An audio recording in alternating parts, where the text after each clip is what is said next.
Nagarhole tiger reserve ഞാൻ ആദ്യമായി സന്ദർശിക്കുന്നത് 2018 ഒക്ടോബറിലാണ്. കബനി എന്ന വനപ്രദേശത്തെക്കുറിച്ച് വളരെ കേട്ടിരുന്നു. എങ്കിലും എൻ്റെ സുഹൃത്ത് വലയത്തിലുള്ളവരോ അല്ലാതെയോ ഉള്ള ആർക്കും എന്നെ അവിടേക്ക് എത്താനും സഫാരി നടത്താനുമുള്ള മാർഗങ്ങൾ പറഞ്ഞു തരാൻ സാധിച്ചിരുന്നില്ല. എന്ന് മാത്രമല്ല, എൻ്റെ സുഹൃത്ത് വലയത്തിലെ ആർക്കും നാഗർഹോളെ ടൈഗർ റിസർവിനെ കുറിച്ച് പോലും അറിയില്ലായിരുന്നു. അതിനുശേഷം ഞാൻ എൻ്റെ ജോലിയിലേക്ക് വീണ്ടും മടങ്ങി. വീണ്ടും 2 മാസത്തിനുള്ളിൽ തിരികെ എത്തുന്നതിനിടയിൽ കബനി സഫാരിയിലേക്കുള്ള വഴിയും സഫാരി ചെയ്യുവാനുള്ള മാർഗങ്ങളും മറ്റു കൂടുതൽ വിവരങ്ങളും ഞാൻ ശേഖരിച്ചിരുന്നു. 2019 ഫെബ്രുവരിയിൽ ഞാൻ കബനി റിവർ ലോഡ്ജിൽ ബുക്കിംഗ് നടത്തി എൻ്റെ സുഹൃത്തും ബന്ധുവുമായ ജോർജിയോടൊപ്പം കബനി ഫോറസ്റ്റിൽ എൻ്റെ ആദ്യത്തെ ഫോറസ്റ്റ് സഫാരി നടത്തിയുണ്ടായി. വളരെ കുറച്ച് മാത്രം മൃഗങ്ങളുടെയും വളരെയേറെ പക്ഷികളുടെയും വീഡിയോ ക്ലിപ്പിങ്ങുകളുമായി ഞാൻ ദുബായിലേക്ക് അന്ന് തിരികെ പോയെങ്കിലും കബനിയോട് എനിക്ക് തോന്നിയത് ലവ് അറ്റ് ഫസ്റ്റ് സൈറ്റ് എന്ന് തന്നെ പറയണം. എനിക്കറിയാമായിരുന്നു ഞാൻ കൂടുതൽ തവണ ഇവിടെ തിരികെ വരാൻ പോകുന്നുവെന്ന്. അന്നു മുതൽ ഒരു ജംഗിൾ സഫാരിക്ക് കബനി എൻ്റെ പ്രിയപ്പെട്ട വനമാണ്. അതിപ്പോഴും അതേപടി തുടരുന്നു. 2019 പകുതിയോടെ ഞാൻ വീണ്ടും ഇവിടെ തിരിച്ചെത്തി. പക്ഷേ അന്നൊരു സഫാരി നടത്തിയില്ല. എന്നിരുന്നാലും ഒരു കാര്യം ഞാൻ ഉറപ്പിച്ചിരുന്നു. ഞാൻ ഈ കബനിയിൽ നിന്നുള്ള കാഴ്ചകൾ എല്ലാം ഒപ്പിയെടുക്കും. ഇവിടുത്തെ കടുവകൾ എൻ്റെ ക്യാമറയ്ക്ക് മുൻപിൽ വന്നിരിക്കും. 2019 നവംബറിലെ എൻ്റെ അവധിക്കും അടുത്ത യാത്രാ ഷെഡ്യൂളിനും വേണ്ടി ഞാൻ കാത്തിരുന്നു. ആ നവംബറിൽ നാട്ടിലെത്തി. അന്ന് നടത്തിയ സഫാരിയിൽ ആദ്യ ടൈഗർ സൈറ്റിംഗ് കിട്ടി. അതായിരുന്നു ഞാൻ ആദ്യമായൊരു വനത്തിൽ നിന്ന് ജീവനുള്ള കടുവയെ നേരിട്ട് കാണുന്നത്. രാജ്യത്തിനകത്തും പുറത്തുമുള്ള വിവിധ മൃഗശാലകളിൽ ഞാൻ നിരവധി കടുവകളെ കണ്ടിട്ടുണ്ടെങ്കിലും ഒരു കടുവയെ അതിൻ്റെ ആവാസ വ്യവസ്ഥയിൽ നിന്ന് നേരിട്ട് കാണുവാൻ സാധിക്കുമ്പോൾ അതിനൊരു പ്രത്യേകതയുണ്ട്. മാത്രമല്ല, ഈ കാഴ്ച കണ്ടവർ പിന്നീടൊരു മൃഗശാലയിൽ ഈ കാഴ്ചകൾ കാണുവാൻ പോയേക്കാമെങ്കിലും അത് അത്ര ആസ്വദിക്കണമെന്നില്ല. ഈ മഹത്തായ കാടിൻ്റെ അത്ഭുതങ്ങൾക്കും അവയുടെ പിന്നിലെ കഥകൾക്കും വേണ്ടി കാത്തിരിക്കൂ.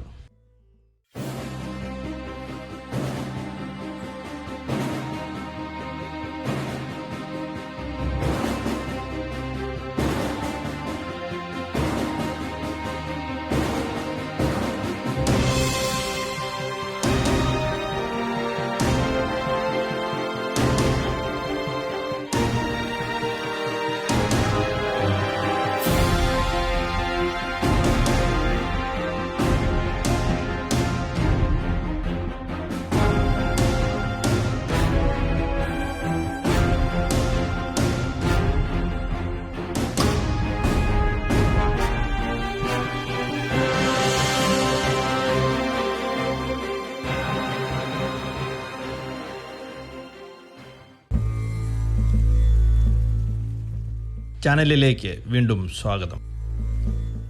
നാഗർഹോളെ ടൈഗർ റിസർവിൽ നിന്ന് നിങ്ങൾ അത്ഭുതകരമായ വന്യജീവി കാഴ്ചകൾ കാണുവാൻ പോകുന്നു. ഈ റിസർവിൻ്റെ കബനി വശത്തുള്ള വനത്തിലെ കാഴ്ചകൾ.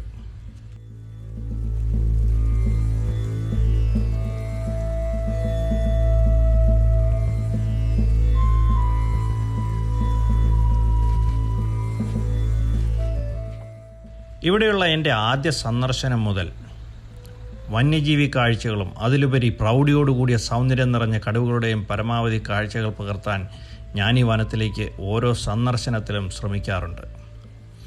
ഇതോടൊപ്പം മറ്റു വനപ്രദേശങ്ങളിൽ പോകുമ്പോഴും ഇവിടം ഞാൻ ഒഴിവാക്കാറുമില്ല.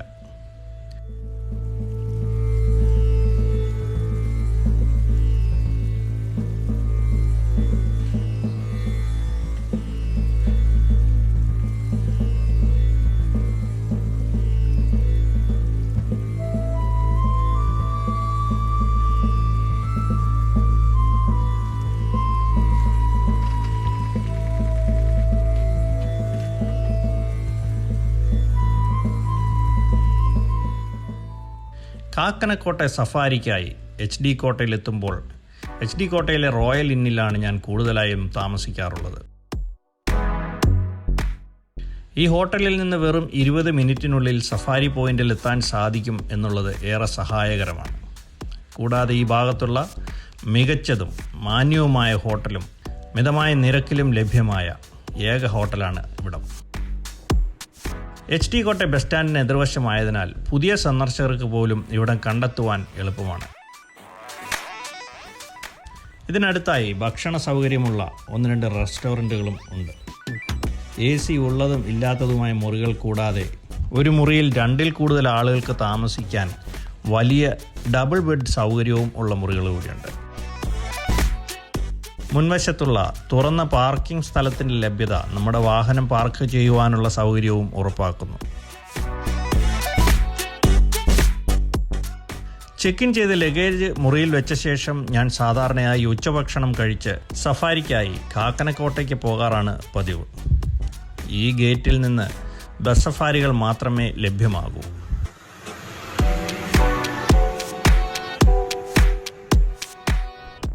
ജീപ്പ് സഫാരി നടത്തണമെങ്കിൽ JLR എന്ന വനം വകുപ്പിനോട് ചേർന്ന് പ്രവർത്തിക്കുന്ന റിസോർട്ടുകളിൽ കൂടി മാത്രമേ സാധ്യമാവൂ. ഒരു ബസ് സഫാരി ചെയ്യുന്നതിൽ ഗുണങ്ങളും ദോഷങ്ങളുമുണ്ട്. ജീപ്പിനേക്കാളും ഉയർന്നതും ദൈർഘ്യമേറിയതുമായ കാഴ്ച നിങ്ങൾക്ക് കാണാനാകും എന്നതാണ് പ്രയോജനം. ഒരു സഫാരിയിൽ ബസ്സുകൾ വനത്തിനുള്ളിൽ വിശാലമായ ഭാഗങ്ങളിൽ കൂടി യാത്ര നടത്താറുണ്ട്. മറുവശത്തെ ജീപ്പുകൾ ഒരു സോണിലെ ചില പ്രത്യേക പ്രദേശങ്ങളിൽ കൂടുതൽ കേന്ദ്രീകരിച്ച് യാത്ര ചെയ്യുന്നു.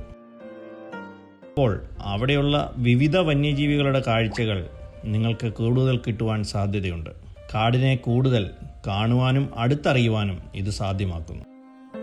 ബസ്സിൽ ശിശുക്കളോ കുട്ടികളോ കൂടുതൽ ആൾക്കൂട്ടങ്ങളോ ഉള്ളപ്പോൾ ഉള്ള ഒരു പോരായ്മ നിശബ്ദത പാലിച്ചില്ലെങ്കിൽ കുട്ടികളുടെയും യാത്രക്കാരുടെയും ശബ്ദം തന്നെ യാത്രയെ അസ്വസ്ഥമാക്കുമെന്നുള്ളതാണ്. വനത്തിലൂടെയുള്ള ഈ യാത്ര ഒരു പ്രകൃതി സ്നേഹിക്ക് ലഭിക്കുന്ന ഏറ്റവും ഉന്മേഷദായകവും ആസ്വാദ്യകരവുമായ ഒരു അനുഭവമാണെന്ന് ഞാൻ എടുത്തു പറയട്ടെ.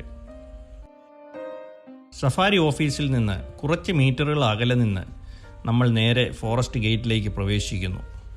കബനി റിവർ ലോഡ്ജിൽ നിന്നാണ് സഫാരി ആരംഭിക്കുന്നതെങ്കിൽ വനത്തിലേക്ക് പ്രവേശിക്കുന്നതിന് മുമ്പ് നിങ്ങൾക്ക് ഏകദേശം 15 മിനിറ്റ് യാത്രയുണ്ട്.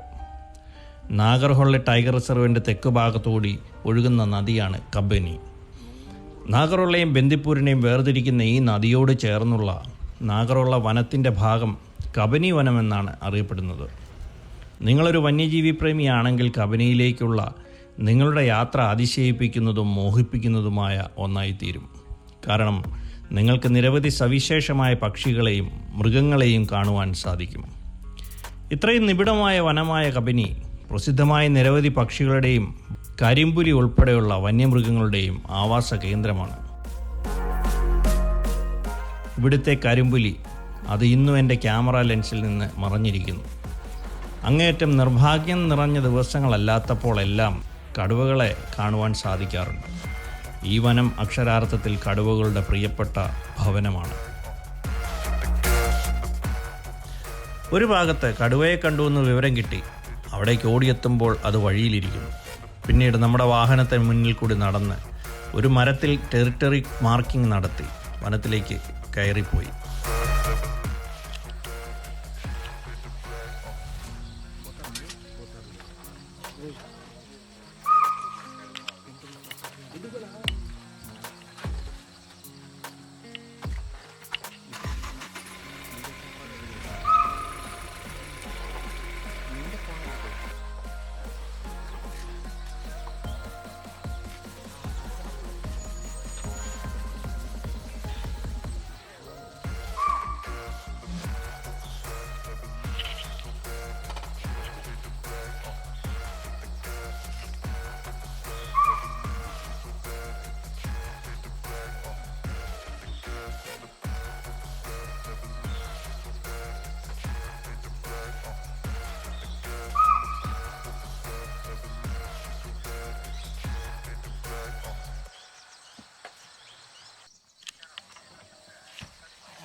ഞാൻ കബനിയിലേക്ക് നടത്തിയ പല യാത്രകളിൽ നിന്നുള്ള വന്യജീവി കാഴ്ചകളാണ് ഇന്ന് നിങ്ങളിവിടെ കാണുന്നത്.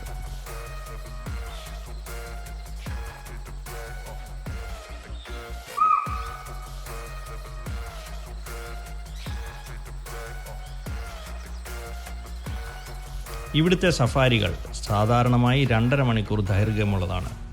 മിക്കവാറും എല്ലാ ദിവസവും അത് ഏകദേശം 15 മിനിറ്റോളം കൂടുതൽ നീളുകയും ചെയ്യും.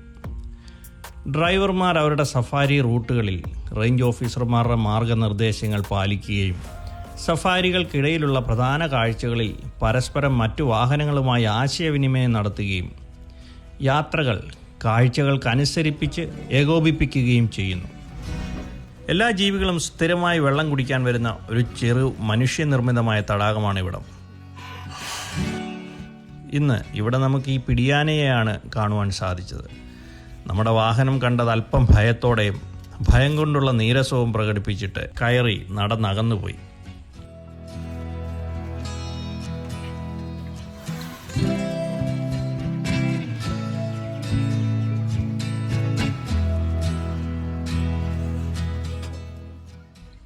നമ്മൾ യാത്ര ചെയ്യുന്ന ഈ പാതകൾ വാഹനങ്ങൾക്കായി നിർമ്മിച്ചവയല്ല. തുടർച്ചയായ വാഹന സവാരികൾ മൂലം കാലക്രമേണ അവ ഈ പരുവത്തിൽ രൂപാന്തരപ്പെട്ടതാണ്.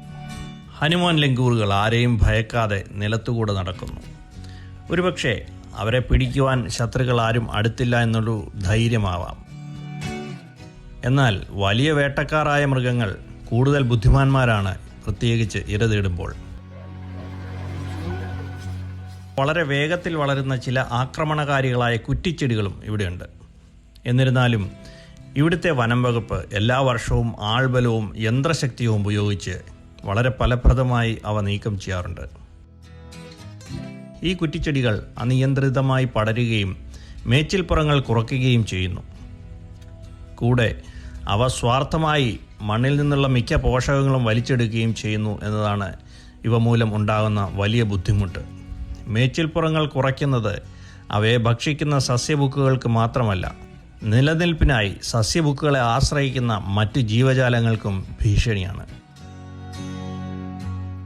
മനുഷ്യരാശിയുടെ ഒരൊറ്റ നീക്കത്തിന് ഒരു ഇക്കോസിസ്റ്റം മുഴുവൻ തകർക്കുവാൻ കഴിയും. ഇപ്പോൾ തന്നെ മനുഷ്യൻ അത്തരം എണ്ണമറ്റ തെറ്റുകൾ വരുത്തിയിട്ടുണ്ടല്ലോ.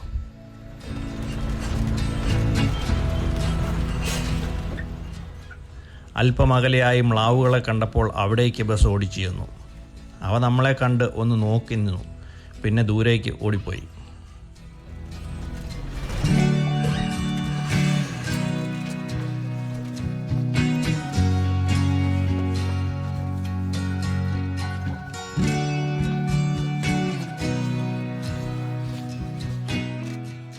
ഈ വനക്കാഴ്ച വേനലിലെ വനക്കാഴ്ചയാണ്. കാട് മുഴുവൻ ഇല കൊഴിഞ്ഞ് കരിഞ്ഞു നിൽക്കുന്നു. കാട്ടുപാതകൾ നിറയെ പൊടിയുണ്ട്. ഈ കാലാവസ്ഥയിൽ വനം തെളിഞ്ഞ് വളരെ ദൂരം വരെ നമുക്ക് കാണുവാൻ സാധിക്കുമെങ്കിലും ശരീരത്ത് മണ്ണ് വാരിയിട്ട് നിറം ചുറ്റുപാടിനോട് അനുരൂപപ്പെട്ട് നിൽക്കുന്ന ആനകളെപ്പോലും ചില സമയത്ത് നമുക്ക് തിരിച്ചറിയുവാൻ സാധിക്കാറില്ല.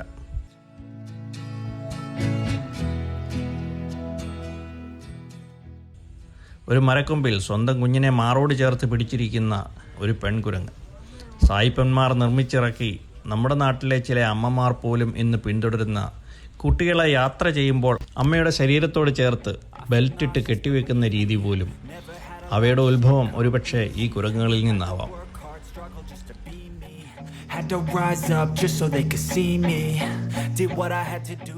കുളക്കരയിൽ ഒരു മയിലിരുന്ന് സൗന്ദര്യം വർദ്ധിപ്പിച്ചുകൊണ്ടിരിക്കുന്നു. പക്ഷികളുടെ ഗ്രന്ഥിയിൽ നിന്ന് ഉൽപ്പാദിപ്പിക്കുന്ന എണ്ണമയമുള്ള ഒരു ദ്രാവകം എല്ലാ പക്ഷികളും അവരുടെ തൂവലിൽ നിരന്തരം പുരട്ടിക്കൊണ്ടിരിക്കും. മഴയത്തും വെള്ളം ശരീരത്തിൽ വീഴുമ്പോഴും കൂടുതൽ നനവ് പറ്റാതിരിക്കാൻ ഇത് അവരെ സഹായിക്കുന്നു.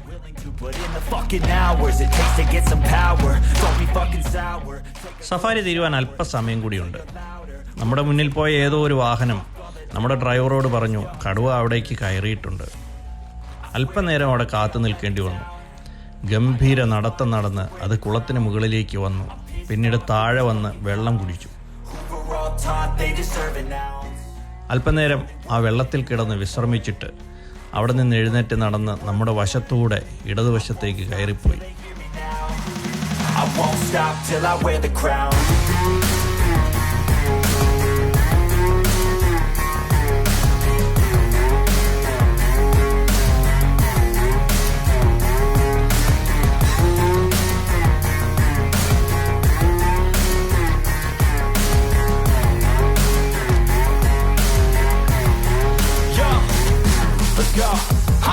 telling you to fight for your dreams, but it's not what it seems. Man, it's hard to be seen when everybody wants to be king. Yeah, they all wanna ring, yeah, we all wanna be free. So show me what you got, what you bring, how you fight in the ring, how you take a fucking swing. Do you got heart, are you mean? Got some scars, got some needs, are you willing to go bleed? I swear to God they all let me down. I always fought just to wear the crown. I'm pissed off at these fucking clowns who were all taught they deserve an ounce. It's only worth it if you work for it. It's only worth it. ഈ കാഴ്ചകൾ നിങ്ങൾ ആസ്വദിച്ചുവെങ്കിൽ channel subscribe ചെയ്ത് നിങ്ങളുടെ അഭിപ്രായങ്ങൾ കമൻറ്റിലൂടെ അറിയിക്കാനും വീഡിയോകൾ മറ്റുള്ളവരിലേക്ക് ഷെയർ ചെയ്യുവാനും അഭ്യർത്ഥിക്കുന്നു. വീണ്ടും മറ്റൊരു വീഡിയോയിൽ കാണാം. അതുവരെയും this is Bijoy Varghese signing off. Thank you and by.